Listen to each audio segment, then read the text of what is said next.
Human life does not stand a chance without water. Water is life. When the wells run dry, death floods in, drowning not just human life, but also every living organism. It has not rained in Korr for the past 2 years. The rainy seasons came and went, leaving the region in the unrelenting grip of a devastating drought. The water reserves have dried up one after the other, and the people are on the move, several kilometers each day through the hostile and life-threatening desert in search of the elusive yet life-preserving water.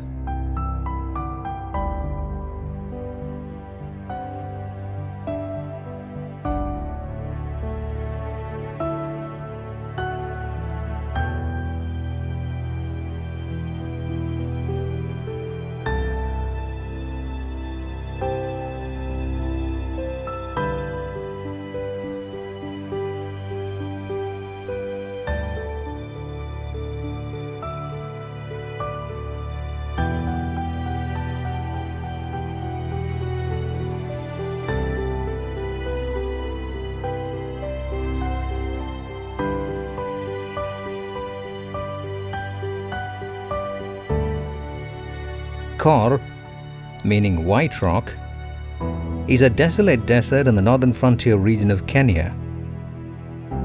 And a 2-hour drive through the desert, taking a deviation at Laisamis from the main road, going to Marsabit, Moyale.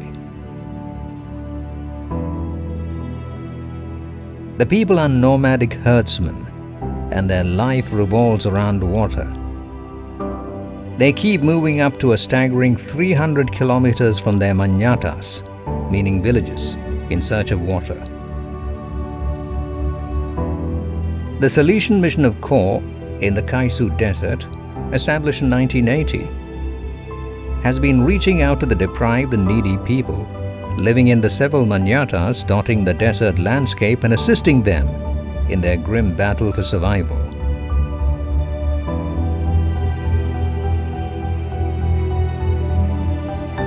Korr and the whole of the northern region of Kenya, most of which comes under the Marsabit County, have been suffering from a very severe drought which has destabilized and devastated the lives of people.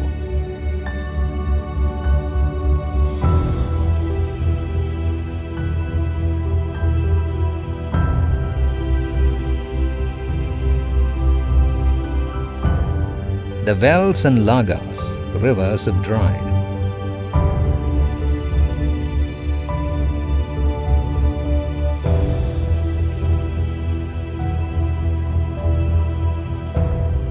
Consequently, mothers have nothing to cook, children suffer from malnutrition and drop out of school.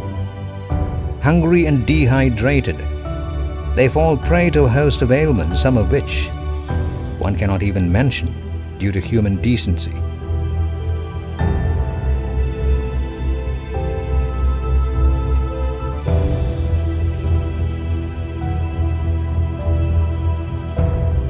Water is essential for all human activities, indeed for all life.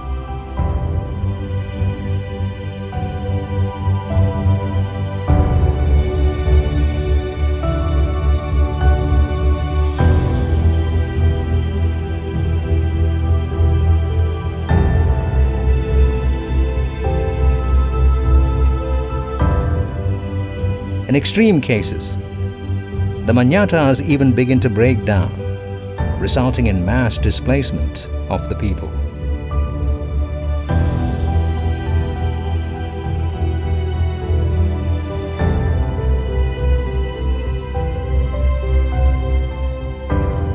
The water in the Korr region is salty, yet people drink it purely due to the lack of any better alternative. With many wells having dried up, drawing water up the few remaining deep sources is nothing short of the adventurous.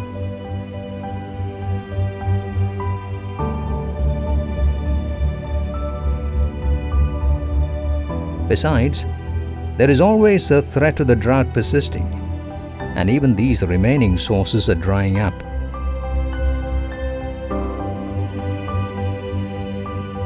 When the men are away with the herds, the women travel long distances to collect water. Sadly, even the water they find are not always potable. Still, having some water brings with it great joy, and with it some hope. A few containers of water carried back help to soothe the barren dryness of their homes.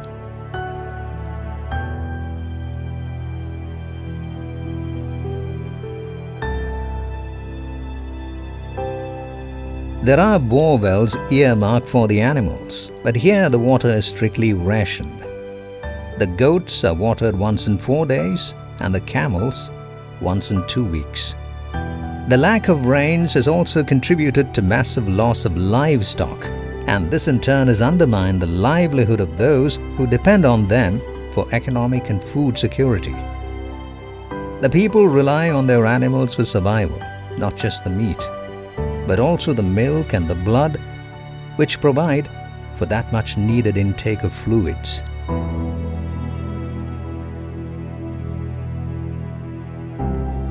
Without rains, the animals get sick and die, and the people experience not only the debilitating loss of their way of life, but also their very source of survival.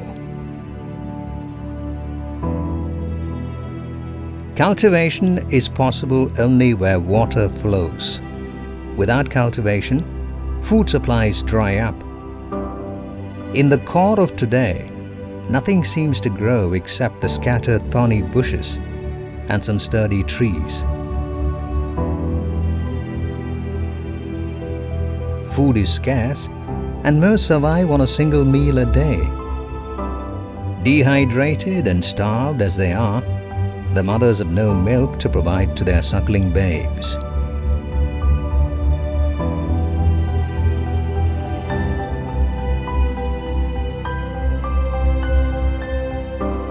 Water is crucial for all human activities.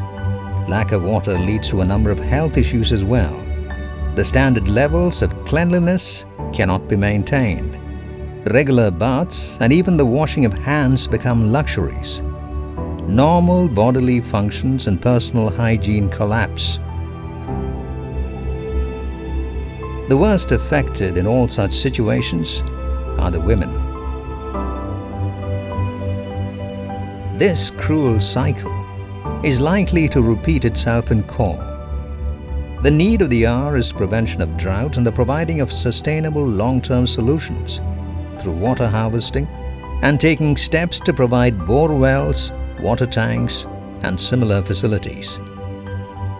Time is indeed running out, and the people of Korr are in urgent need of humanitarian support to survive. The situation is likely to persist and even to deteriorate over the coming months.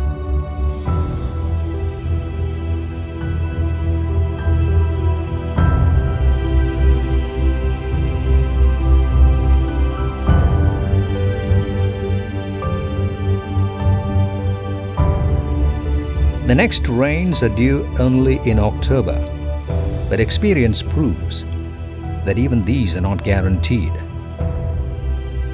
The people of Korr need water, food and medicine to tide over the crisis and to survive this cruel cycle of suffering.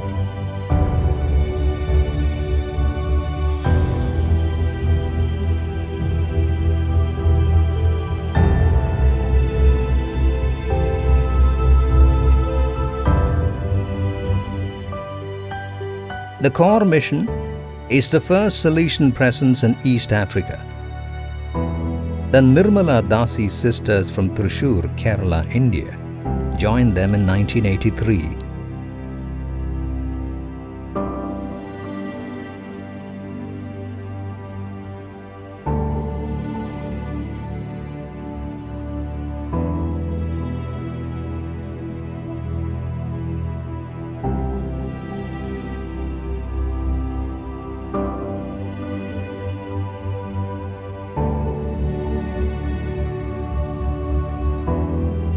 Together and tirelessly, they have been striving to uplift the people, especially those of the Rendire and the Samburu tribes.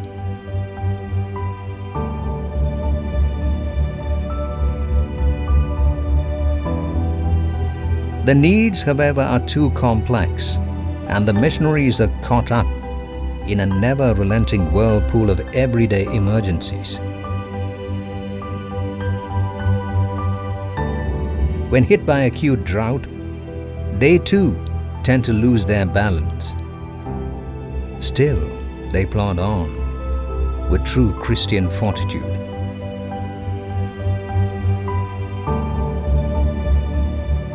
The mission provides drinking water to the nearby manyatas. It distributes provision for families, women and children in and around Korr.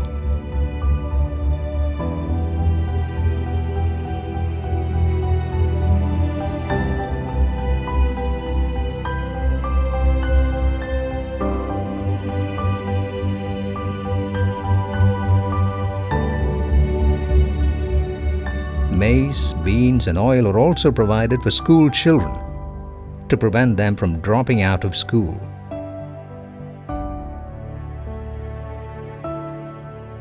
The clinic operates on a 24/7 basis and provides all possible health services.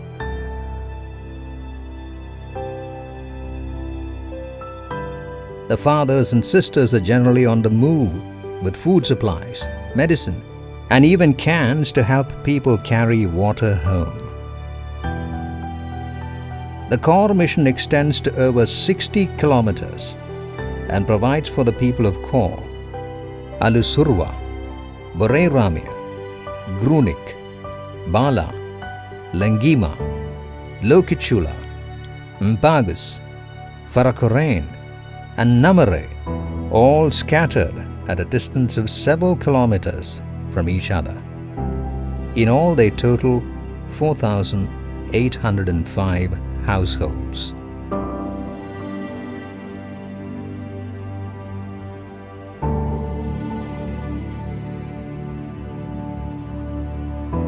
The missionaries focus mainly on reaching the most vulnerable groups: women, children, the elderly, people with disabilities and sickness.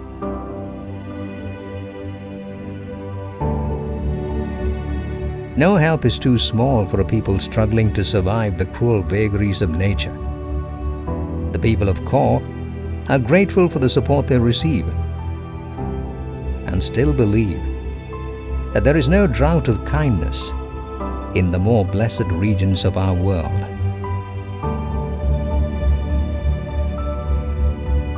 Some drops of water and a few slices of bread saved can save a life in Korr.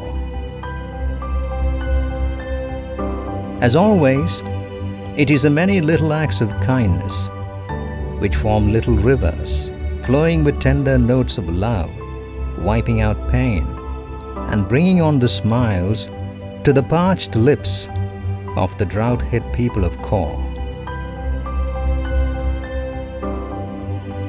The Lord reminds us even today, "When I was thirsty, you gave me to drink.